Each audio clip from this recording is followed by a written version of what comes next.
하나님의 말씀 구약 성경입니다. 창세기 49장 28절에서 마지막 33절까지 봉독해 드리겠습니다.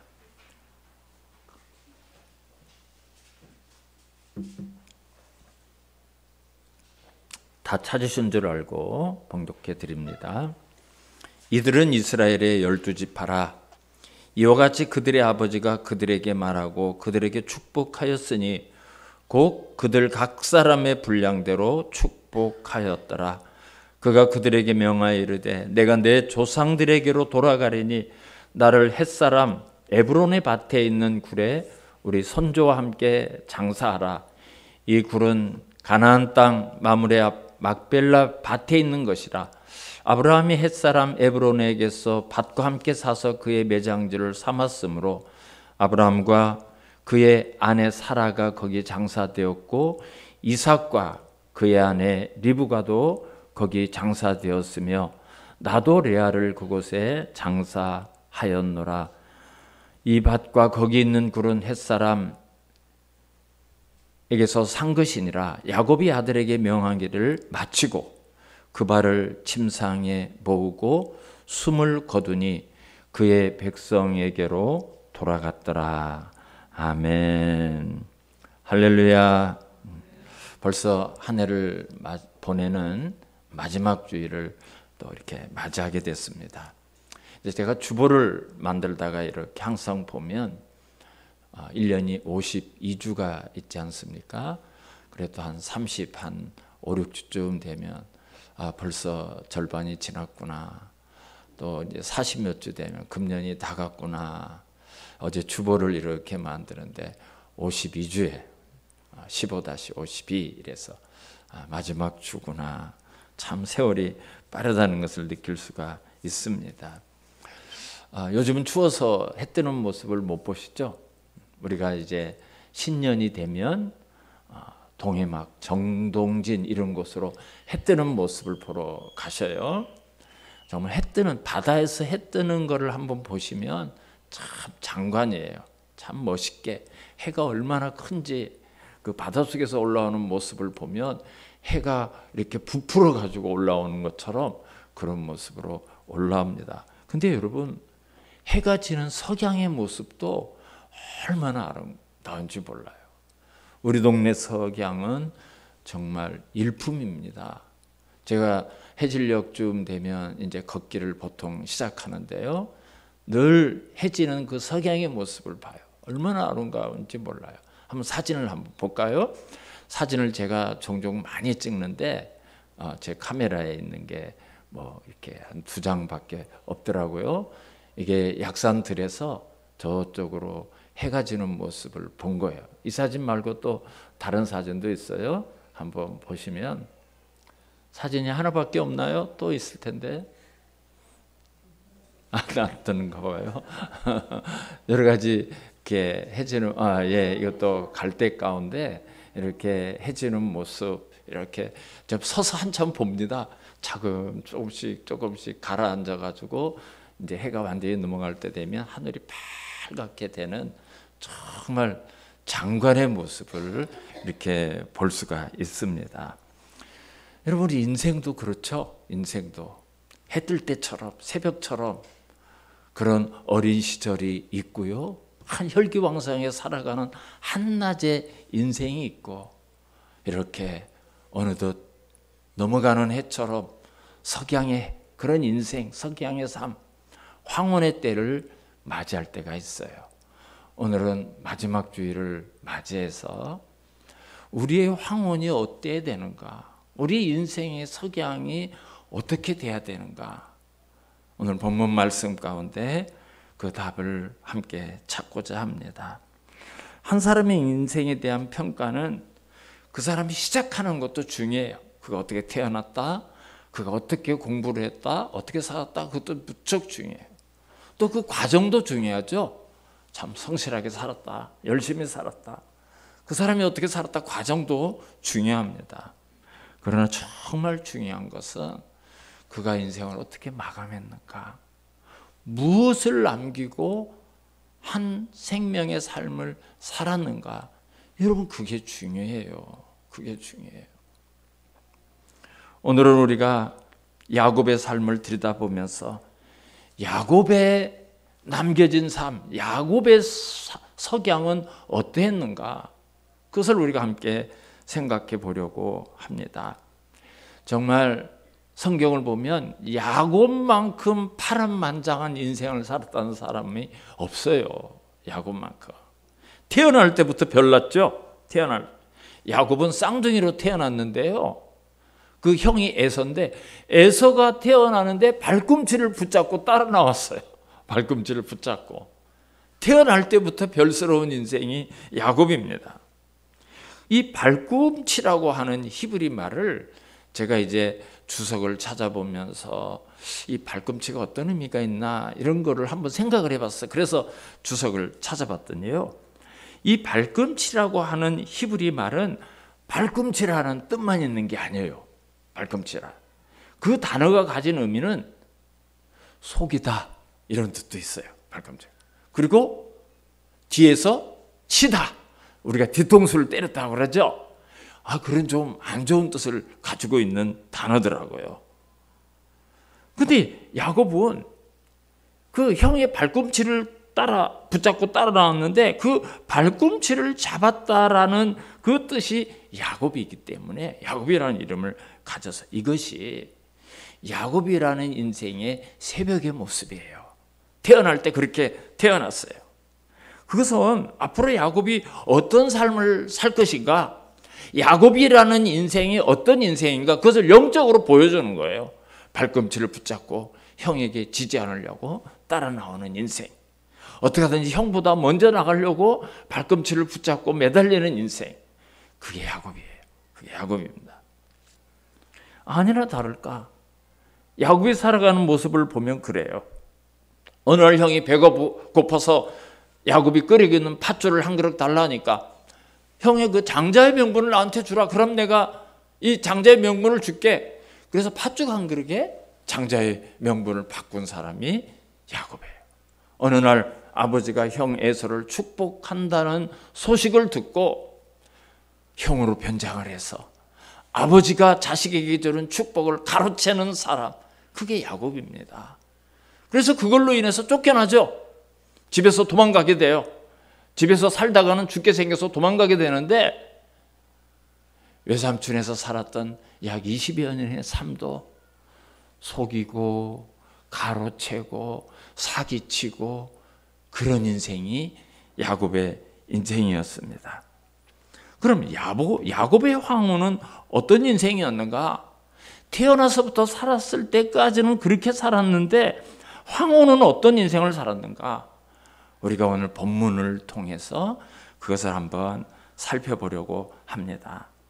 여러분, 창세기 12장을 보면 하나님이 아브라함을 불러요. 아브라함아, 아브라함아. 그러면서 아브라함에게 약속하시기를 너는 복이 될지라 그랬어요. 아브라함은 다른 사람에게 복을 전해주는 복의 통로가 될 것을 약속하시면서 아브라함을 부릅니다. 사랑하는 성도 여러분, 하나님은 우리를 부를 때도 마찬가지예요. 우리를 부를 때도. 아브라함뿐만 아니라 모든 그리스도인들이 다른 사람에게 축복해주고 다른 사람에게 축복을 전달해주는 축복의 통로로 우리가 살기를 원하십니다. 본문 창세기 49장은 이제 야곱이 죽기 전에 자기의 12아들, 아들이 12명이에요. 이 12아들에게 하나하나 일일이 축복하는 내용이 창세기 49장의 내용입니다. 근데 야곱의 축복은 그 자녀들에게 그대로 이루어져요. 그대로 이루어지고 그 야곱의 12아들이 이스라엘이라는 한 국가의 12지파가 돼요. 여러분, 아버지의 축복, 야곱의 축복이 정확하게 정말 야곱이 자녀들 하나하나에게 축복한 대로 그 축복이 다 이루어지는 것을 우리는 성경을 통해서 볼 수가 있습니다. 야곱은 이렇게 자기의 인생을 다 자녀들을 축복하면서 오늘 33절을 보면 숨을 거두고 조상들에게로 돌아갔다. 이렇게 기록을 하고 있습니다. 여러분, 이것이 아름다운 인생의 삶입니다. 비록 태어날 때는 그가 치열했던 삶의 현장에서는 참 안타까운 삶의 모습이 많이 있지만 이제 인생의 결산하는 그 마지막 석양의 삶은 아름다운 축복의 열매가 있고 자식들을 축복하는 아버지로서 자손들을 축복하는 할아버지로서의 삶을 마감하는 것을 볼 수가 있습니다. 이것이 바로 성경적인 인생의 결말이라고 말씀드릴 수가 있습니다. 야곱의 인생은 우리가 너무나 잘 알죠. 늘 남의 것을 빼앗고 남의 축복을 가로채는 인생, 그것이 야곱의 새벽이자 야곱의 낮의 모습이었습니다. 그렇지만 야곱의 인생의 마지막은 축복하면서 그 축복이 정말 이루어져요. 그렇게 인생을 결산을 합니다. 야곱의 인생은 새벽보다 석양이 아름다웠고 시작보다 마지막이 아름다웠고 처음보다 끝이 아름다운, 정말 아름다운 삶을 살았다고 볼 수가 있습니다. 어떤 분은 시작은 참 재밌어요. 시작은 잘했어요. 시작은 거창했어요. 그런데 중간에 흐지부지한 분이 있죠. 없어져. 또 인생이 어떤 분은 황혼이 아름답지 못한 사람이 있어. 그 마지막 삶이 비참한 사람이 있어. 새벽은 보잘것없이 시작했지만 석양이 훨씬 아름다운 인생, 이것이 우리가 살아야 할 인생의 모습입니다. 오늘은 우리가 야곱의 석양에 어떤 변화가 일어났는가, 야곱은 그 석양에 어떤 삶을 살았길래 이렇게 아름답게 마무리할 수가 있는가, 우리가 잠깐 살펴보려고 합니다. 첫째로 야곱은 자족하는 삶을 살았어요. 자족한다는 것은 내 삶에 만족한다는 거예요. 여러분 삶에 만족하십니까? 부족함이 많죠? 불만이 많죠? 근데 야곱은요, 자족했어요. 자족했어요. 본래 야곱은 그런 사람이 아니에요. 욕심이 얼마나 많은 사람인지 몰라요. 근데 야곱의 인생의 석양은 자기 삶을 자족할 줄 아는 사람으로 변화가 되어 있어요. 야곱이 사는 가나안 땅에 기근이 들었어요. 도저히 양식을 구할 수 없어서 아들을, 얘들아 애굽에 양식이 있단다, 애굽으로 보내라, 양식을 구해오게. 성경을 보면 그 당시에 야곱의 그 가족이 12아들을 통해서 이루어진 가족이 70명이에요. 대식구 아닙니까? 그러면 정말 밥을 한 끼를 해도 어마어마한 식량이 들어가요. 얼마나 많은 식량이 필요했겠습니까? 그런데 창세기 43장 2절을 보면 야곱이 자기 아들에게 이렇게 말하는 것이 성경에 기록되어 있어요. 그들이 애굽에서 가져온 곡식을 다 먹음에, 먼저 한번 애굽에서 곡식을 가져왔어요. 그거 다 먹었어요. 그 아버지가 그들에게 이르되 다시 가서 우리를 위하여 양식을 많이 사와라 그러지 않았어요. 우리를 위하여 양식을 조금 사오라 이렇게 얘기합니다. 여러분, 이것은 야곱에게 어울리지 않는 이야기예요. 젊은 날에 야곱은 어떻습니까? 많은 거 움켜쥐고 빼앗고 쌓고 그래야만 인생을 살 수 있다고 생각하는 사람이 야곱이에요. 그래서 야곱이 젊었을 때 같으면 얘들아 가능하면 많이 싣고 와라. 수단과 방법을 가리지 않고 많이 가져와야 우리가 먹고 산다. 그게 야곱이에요. 근데 뭐라고 얘기하죠? 가서 우리를 위해서 양식을 조금 사와라. 달라졌어요. 여러분, 이것은 하나님이 야곱을 만나고 야곱이 하나님을 만나서 다듬어지고 깎아지고 변해진 거예요. 야곱의 가치관이, 야곱의 삶의 방식이 변화된 겁니다. 이게 변화된 거예요. 여러분, 예수님이 가르쳐 주신 기도에 어떻게 살라고 기도합니까? 오늘 우리에게 일용할 양식을 주옵시고. 그렇죠. 하나님은 내일 때문에 막 고민하고 먼 훗날 때문에 애쓰고 그러지 말라. 오늘 우리에게 먹을 양식을 잔뜩 주옵소서, 쌓아 주옵소서, 풍성케 주시옵소서, 그렇게 기도하라고 가르치지 않습니다. 예수님이 오늘 우리에게 일용할 양식을 주옵시고, 예수님의 가르침이에요. 가르침. 주어진 여건 속에서 하나님께 감사할 수 있는 인생, 주어진 환경 속에서 하나님이 주신 은혜를 노래할 수 있는, 우리가 예배드리기 전에 은혜라는 노래를 했습니다. 모든 것이 은혜였어. 돌아보니까 모든 것이. 여러분, 그런 믿음, 그런 마음을 가질 수가 있어야 돼요. 하나님 우리에게 그렇게 살기를 원해요. 디모데전서 6장에서 10장까지의 말씀을 한번 봤으면 좋겠는데요. 6절을 한번 보시면, 그러나 자족하는 마음이 있으면 경건은 큰 이익이 되느니라 그랬어요. 우리 안에 자족하는 마음이 있으면 경건한 성도의 삶을 살 수 있다는 거예요. 8절 말씀을 보면 우리가 먹을 것과 입을 것이 있은즉 족한 줄로 알 것이니라 그랬어요. 오늘 먹은 것이 있고 내가 벗지 않고 입을 것이 있으면 그거 족한 줄 알아야 된다는 거죠. 그 족한 줄 감사할 수 있어야 돼. 우리의 욕망은 끝이 없어요. 하나 가지면 둘 가져야 만족하고요. 둘 가져보세요. 절대 만족 못합니다. 열을 가져야 만족하고요. 열 가지면 100을 못 가져서 몸부림치는 게 우리 본능이 이 안에 있어요. 그래서 디모데전서 6장 10절을 보면 돈을 사랑함이 일만 악의 뿌리가 되나니 이것을 탐내는 자들은 미혹을 받아 믿음에서 떠나 많은 근심으로 자기를 찔렀도다 그랬어요.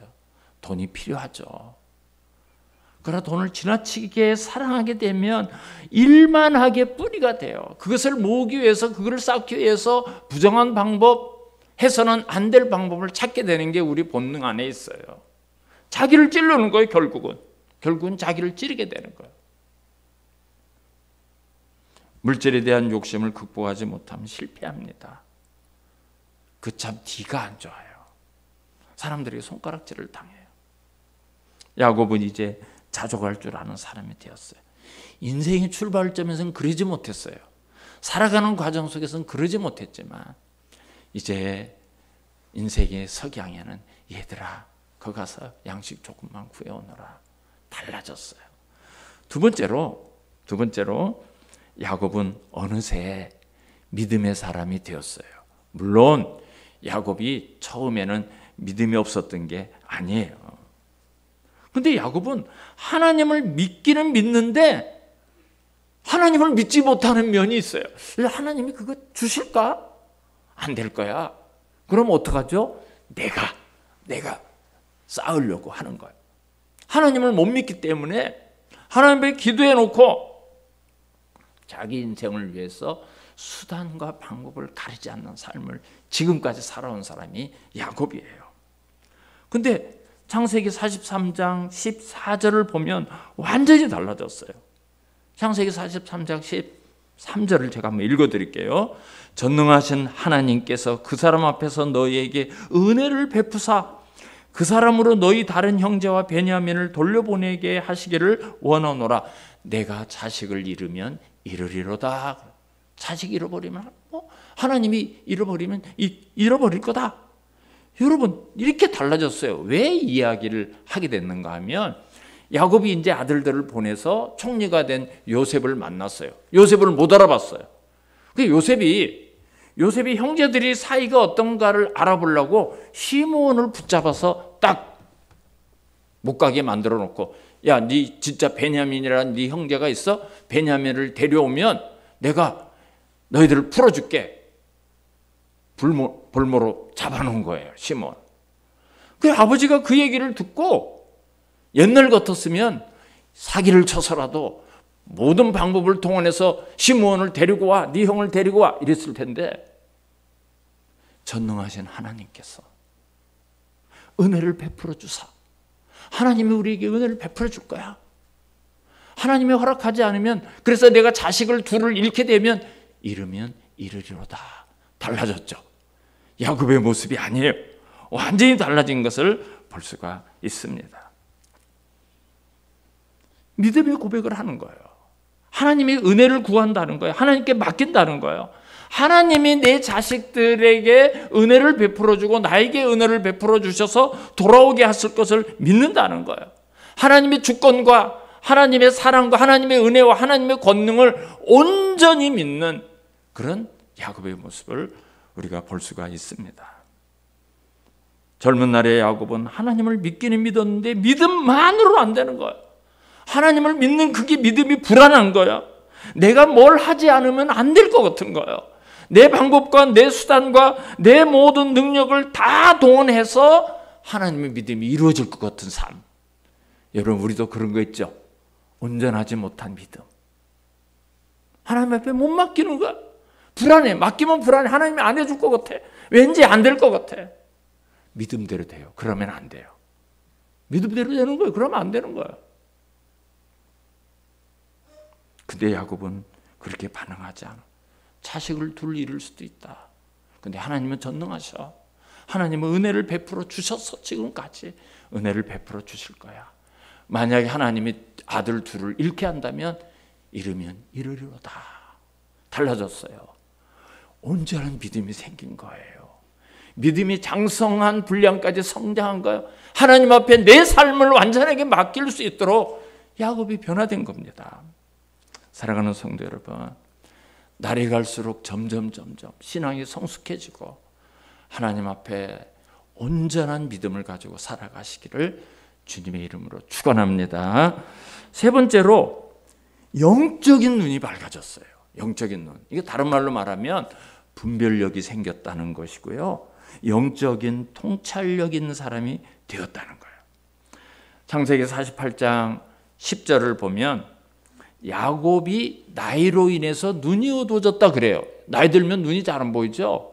그러니까 이 야곱은 사람을 못 알아봤어요. 그 정도로 눈이 이렇게 어두워졌어요. 그런데 손자를 축복하는 장면에서 아주 재미있는 그런 일이 일어나요. 오른손은 히브리 사람들의 오른손은 장남을 축복하는 손이에요. 그리고 장남은 더 많은 축복을 줘요. 재산도 더 많이 줘요. 장남에게는. 그래서 요셉의 아들 둘을 내려놓고 축복을 하는데 아버지 앞에 장남을 아버지 오른손 앞에 앉히고 차남을 아버지 왼손 앞에 앉혀놨어요. 근데 야곱이 이렇게 축복할 줄 알았는데 손을 이렇게 해가지고 바꿔서 축복하는 거예요. 요셉이 당황하고 깜짝 놀랐어요. 아버지 그게 아니에요. 아버지 오른손 앞에 있는 녀석이 장남이고요. 아버지 왼손 앞에 있는 녀석이 차남이에요. 근데 야곱이 뭐라고 그러는 줄 아십니까? 내 아들아, 나도 안다. 야곱이 몰랐던 게 아니에요. 야곱이 눈이 안 보여서 그냥 장난치느라고 이런 것도 아니에요. 망령 들은 게 아니에요. 하나님의 성령을 통해서 하나님께서 축복하시고자 하는 아들이 요셉의 장남이 아니라 요셉의 작은 아들이라는 영적인 통찰력을 가지게 된 거예요. 그래서 요셉은 장남을 아버지 오른손, 차남을 왼손 앞에 앉았지만 하나님의 뜻대로 손을 어긋나게 해서 그 손자들을 축복을 했던 겁니다. 이것은 뭘 얘기하는 거예요?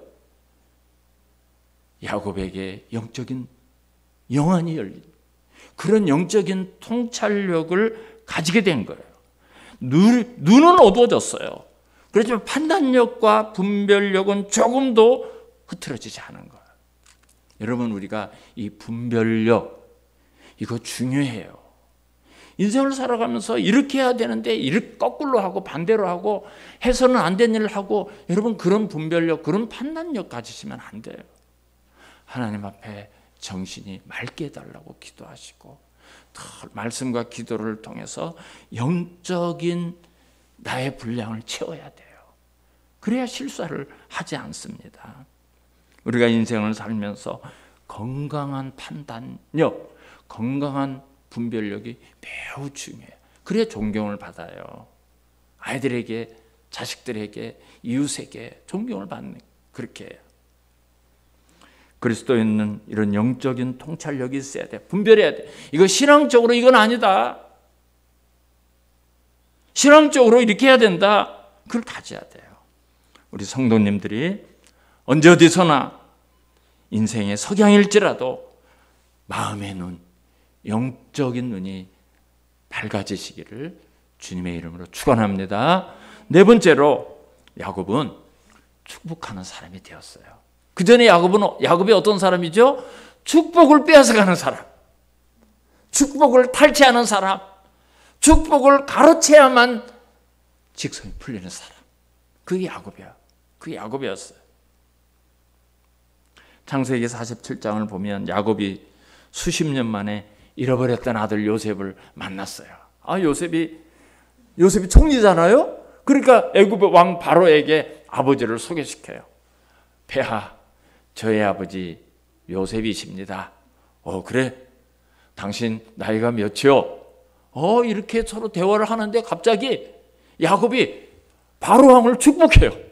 아니, 도부살이 하러 온 사람이 양식이 떨어져 가지고 남은 나라에 빌부터 살려고 온 사람이 바로 왕이 야곱을 축복해야 되는데 야곱이 바로 왕을 축복을 해요. 성경 축복했다. 바로 왕을 축복했다. 여러분, 얼마나 멋진 인생입니까? 그리고 오늘 49장을 보면 12아들을 딱 앉혀놓고 하나하나 다 축복해요. 12아들을 다 축복. 그 자손 대대로 받을 축복을 야곱이 다 해요. 그런데요, 성경을 보면 12아들이 야곱의 축복 그대로 다 이루어져요. 그대로 다 이루어져요. 사랑하는 성도 여러분, 축복을 구하는 게 중요한 게 아니야. 나도 내 자식에게 축복하고 내 자손들에게 축복했는데 그 축복이 그대로 이루어질 수 있는 영적인 능력을 가진 그런 아버지, 어머니, 할아버지, 할머니가 되시기를 주님의 이름으로 축원합니다. 그래야 돼요. 내 아들을 앉혀놓고 내 손자, 손녀를 앉혀놓고 그의 아이들을 위해서 기도했는데 그 기도가 그대로 이루어질 수 있는 아버지의 영역, 어머니의 영역, 여러분, 그런 게 있어야 돼요. 그게 정말 자식을 사랑하는 부모로서, 그 자손을 사랑하는 할아버지, 할머니로서 나누어주고 베풀고 축복해 줄 수 있는 그런 인생이 되시기를 주님의 이름으로 축원합니다. 여러분, 야곱의 마지막은 이제 마지막으로 어떤 인생이 되었는가? 예배자가 되었어요. 하나님 앞에 나가서 예배하는 사람이 되었어요. 야곱이 젊었을 때는 예배도 안 드렸어요. 너무 바빠서 예배할 시간도 없었어요. 그 예배는 나중이었어요. 그저 내가 내 힘으로, 내 능력으로 무엇인가 하려고 예배의 시간을 전혀 활용하지 않는 그런 사람이었어요. 여러분, 한 성도의 영적인 상태는 뭐라고 해도 그 사람이 어떻게 예배하고 있는가, 예배의 가치를 어디에 두고 있는가를 보면 알아요. 그럼 그 사람의 영적인 상태를 알 수가 있습니다. 우리 모든 성도님들은 새벽부터 석양까지, 연초부터 연말까지, 첫째 주부터 52주까지, 내 인생의 처음에서 마지막까지 언제나 예배에 성공하는 아름다운 성도, 하나님이 기뻐하시는 성도가 되시기를 주님의 이름으로 축원합니다. 여러분, 예배를 소홀히 하지 마시기 바랍니다.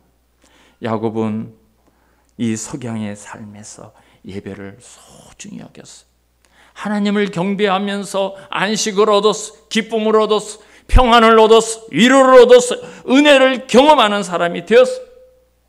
창세기 46장 1절을 보면 이스라엘이 야곱을 이스라엘이라고 불러요.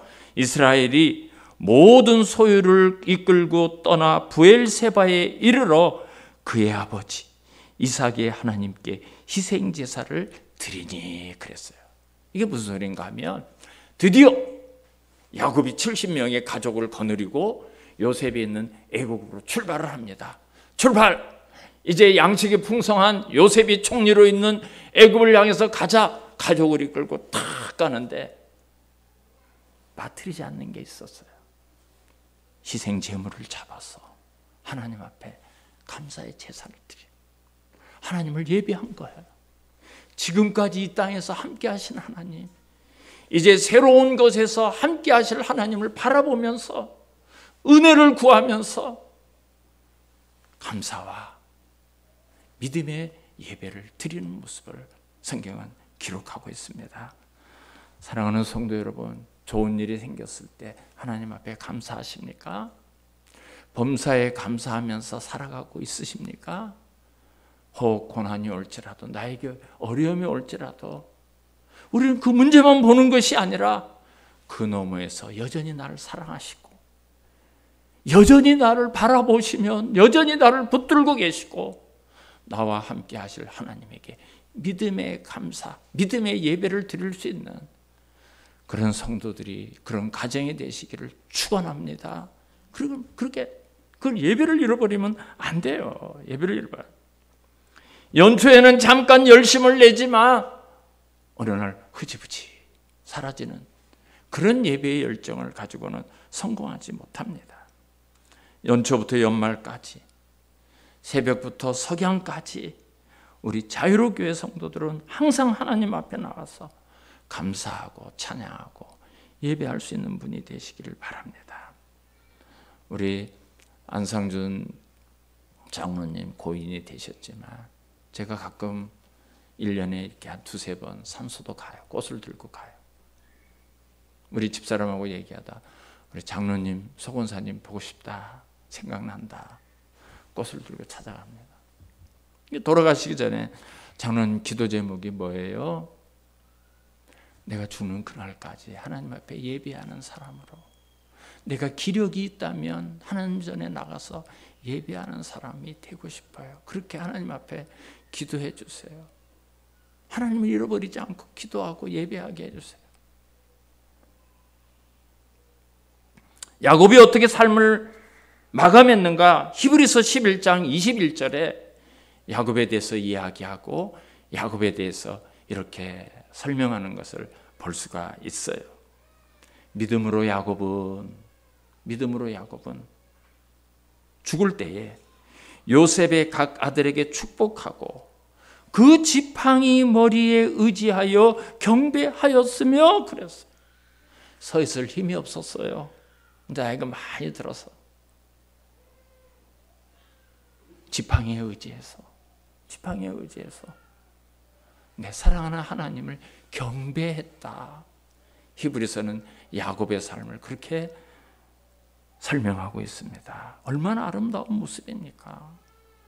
얼마나 하나님이 기뻐하시겠어요? 하나님이 얼마나 기뻐하시겠어요? 인생의 마지막 순간 지팡이 머리에 몸을 의지하고 하나님을 향해서 경배하는 야곱, 너무나 아름다운 모습, 상상만 해도 아름다운 모습. 여러분, 우리가 그런 기도를 드리면 좋겠어요.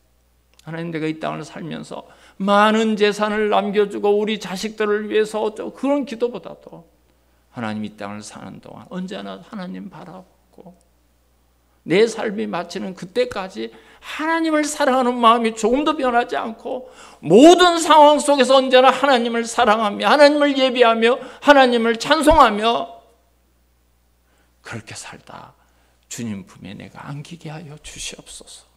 여러분, 이런 기도를 드리면 좋겠어요. 이런 기도를 드리면 좋겠어요. 야곱은 젊은 날에는 잔머리를 굴리면서 인생을 살았죠. 잔머리의 대가에 언제나 그런 꾀를 굴리면서 그게 인생을 사는 방법이라고 살았어. 그러나 인생의 황혼 마지막 그 순간 지팡이에 그 노고를 의지하고 하나님을 경배했다. 너무나 아름답지 않습니까? 하나님이 받으시는 예배, 너무나 아름답습니다. 사랑하는 성도 여러분, 이제 한 해를 마감하는 마지막 주일이에요. 저는 어땠을까요? 우리 어떻게 했을까요? 한 해 동안 난 예배자로서 어떻게 살았을까요? 내 삶은 어떻게 결산할 수가 있겠습니까?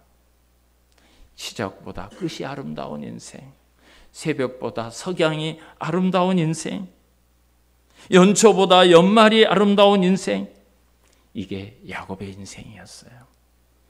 마지막 결론으로 우리 시편 146편 5절, 우리 본문이 화면에 뜰 거예요. 우리 시편 말씀을 우리 같은 목소리로 한번 읽고 예배를 마치겠습니다. 시작. 야곱의 하나님을 자기의 도움으로 삼으며 여호와 자기 하나님에게 자기의 소망을 두는 자는 복이 있도다. 아멘. 우리 사랑하는 성도님들, 새벽부터 황혼까지, 연초부터 연말까지, 시작부터 끝까지 야곱의 하나님을 내 도움으로 삼고 하나님에게 소망을 두고 살아가는 신앙에 성공하고 예배에 성공하는 우리 성도님들의 삶이 되시기를 주님의 이름으로 축원합니다. 하나님 감사합니다. 52주 마지막 주일, 우리의 삶이 어떠해야 되는지 오늘 야곱의 삶을 통해서 우리가 내 삶을 돌아보게 하시고 하나님 앞에 소원을 가지고 한 해를 마감하게 하시니 감사합니다. 우리가 이 나그네 길 살면서 시작보다 끝이 아름다운 인생이 되게 하여 주시옵소서. 연초보다 연말이 아름다운 인생이 되게 하여 주시옵소서. 새벽보다 석양이 아름다운 성도, 우리 교회, 우리 성도들의 가정이 되게 하여 주시옵소서. 예수님의 이름으로 감사하며 기도하옵나이다. 아멘. 우리 다 일어나셔서 찬송가 435장 부르시겠습니다.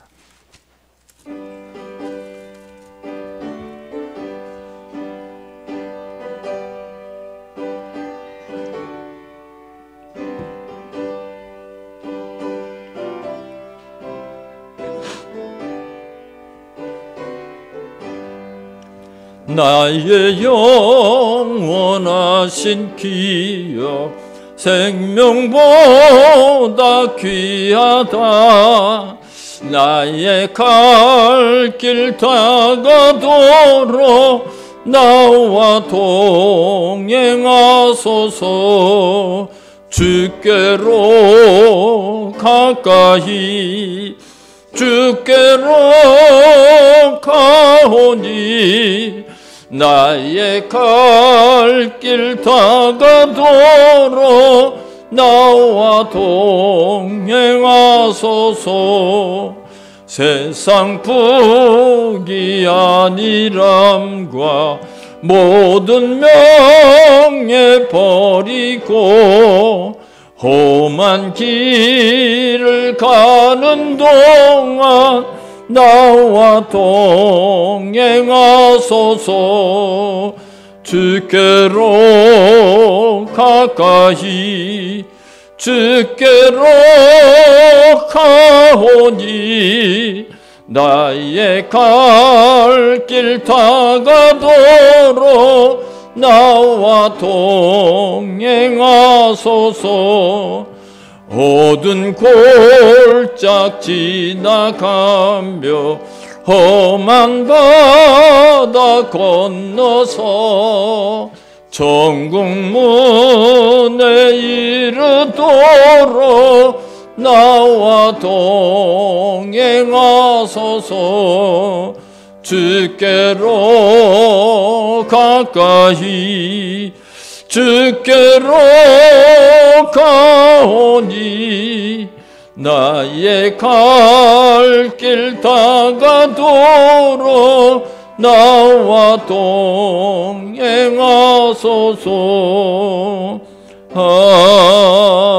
아멘. 이제는 우리 주 예수 그리스도의 은혜와 하나님 아버지의 극진하신 사랑과 성령님의 교통, 감화, 위로, 인도하심이 새벽보다 석양이 아름다운 삶을 살기를 소원하는 사랑하는 성도들 머리 위에 가정과 직장과 모든 삶의 터전 위에 이제로부터 영원토록 함께 있을지어다.